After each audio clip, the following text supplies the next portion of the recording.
IVF చికిత్సలో 25% భారీ discount, free doctor consultation, free ultrasound scan, logo launch, Andro max advanced male infertility centre ను కూడా ప్రారంభించారు. మరి కాసేపట్లో కేంద్ర అఖిలపక్ష సమావేశం ప్రారంభం కానుంది.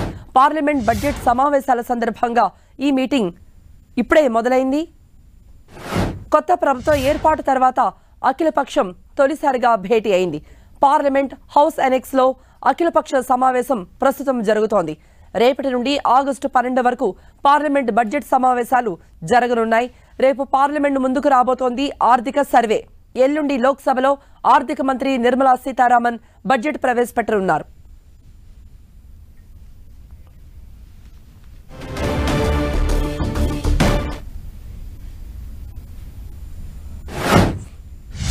మరిన్ని అప్డేట్స్ మా ప్రతినిధి గోపి లైవ్ లో అందజేయడానికి సిద్ధంగా ఉన్నారు. గోపి,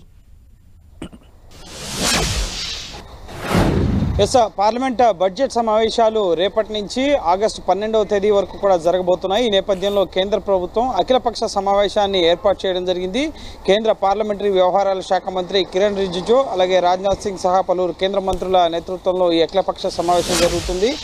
వివిధ పార్టీలకు సంబంధించిన పార్లమెంటరీ పక్ష నేతలు ఈ అఖిలపక్ష సమావేశానికి హాజరవడం జరిగింది. కాంగ్రెస్ పార్టీ నుంచి జయరాం రమేష్ హాజరయ్యారు. రాహుల్ గాంధీ వస్తారా లేదా అన్నది ఇంకా స్పష్టత లేదు. అలాగే టీడీపీ నుంచి లావు శ్రీకృష్ణదేవరాయలు, వైసీపీ నుంచి విజయసాయిరెడ్డి, అలాగే మిథున్ రెడ్డి, ఇటు బీఆర్ఎస్ నుంచి సురేష్ రెడ్డి సహా వివిధ పార్టీలకు సంబంధించిన ముఖ్యంగా డిఎంకే నుంచి టీఆర్ బాలు, అలాగే ఆమ్ ఆద్మీ పార్టీ నుంచి సంజయ్ సింగ్, ఈ విధంగా పార్లమెంటరీ పార్టీకి సంబంధించిన నేతలు ఈ అఖిలపక్ష సమావేశానికి హాజరయ్యారు.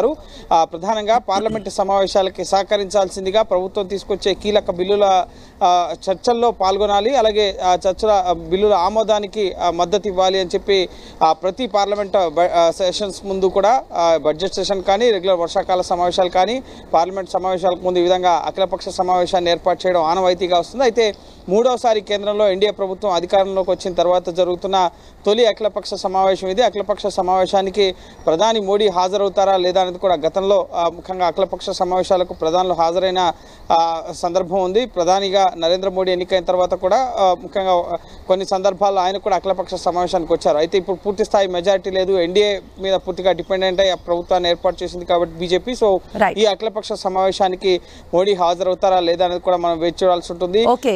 రేపు ఆర్థిక సర్వే ప్రవేశపెట్టడం జరుగుతుంది. ఎల్లుండి లోక్సభలో బడ్జెట్ ని నిర్మలా సీతారామన్ ప్రవేశపెట్టడం జరుగుతుంది. ముఖ్యంగా ఆంధ్రప్రదేశ్ కి సంబంధించి ఏపీలో జరుగుతున్న హత్యా రాజకీయాలకు సంబంధించిన అంశాన్ని లేవనెత్తాలి. ముఖ్యంగా పార్లమెంట్ లో చర్చల్లో మాకు సమయం ఇవ్వాలని చెప్పి అన్ని పక్షాల నేతలు కూడా ఆయా రాష్ట్రాలకు సంబంధించిన అంశాలను లేవనెత్తేందుకు సమయం ఇవ్వాలని చెప్పి ఇటు ముఖ్యంగా నిరుద్యోగ సమస్య కానీ, ధరల పెరుగుదల, అలాగే ప్రజా సమస్యలు, మణిపూర్ అంశం కానీ కీలక అంశాలకు సంబంధించిన వాటిపైన చర్చ జరగాలని చెప్పి విపక్షాలు ఇండియా కూటమి డిమాండ్ చేసే అవకాశం ఉంది. సో ఈ రోజు ముఖ్యంగా ఇప్పటికే బీఎస్సీ కూడా ఏర్పాటైంది. సో బీఎస్సీలో ఏ అంశాలపై చర్చ జరపాలి, అలాగే కీలక బిల్లుల్ని కూడా ఈ సెషన్లో తీసుకురావాలని చెప్పి ప్రభుత్వం భావిస్తున్న నేపథ్యంలో సో పార్లమెంట్ సమావేశాలు సజావుగా జరిగేందుకు సహకరించాలని చెప్పి అఖిలపక్ష సమావేశంలో అన్ని పార్టీల పార్లమెంటరీ ఫ్లోర్ లీడర్లను కూడా కేంద్ర ప్రభుత్వం కోరబోతోంది. ఓకే గోపి.